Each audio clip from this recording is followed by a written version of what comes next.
বৃহস্পতিবার পবিত্র রাতে কেউ যদি এই দোয়াটি 100 বার পরে, কোনোদিন পৃথিবীর কোনো মানুষের কাছে তার হাত পাততে হবে না, পৃথিবীর সব কিছু তার পায়ের নিচে আল্লাহ হাজির করে দিবেন, দারিদ্রতা থেকে মুক্তি দান করবেন, বিপদ আপদ থেকে মুক্তি দান করবেন, তার সম্মানকে সুউচ্চতা দান করবেন, অসুস্থতা থেকে দূরে রাখবেন, আল্লাহর অশেষ দয়া ও রহম তাকে দান করে দিবেন। সুবহানাল্লাহ। বৃহস্পতিবার রাত এটি গুরুত্বপূর্ণ রাত। এই রাত সপ্তাহে একদিন আসে।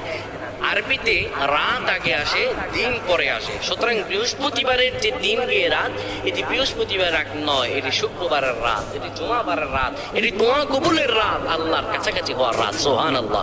এই বৃহস্পতিবার রাত আল্লাহ তাআলা বান্দার দোয়া কবুল করেন। কেউ যদি বৃহস্পতিবার রাতে ঈশা নামাজের পরে পবিত্র হয়ে ইয়া হাইয়ু ইয়া হাইয়ু ইয়া হাইয়ু ইয়া রফিয়ু ইয়া রফিয়ু ইয়া রফিয়ু এই দোয়াগুলো পড়তে পারে 100 বার, আল্লাহ রাব্বুল আলামিন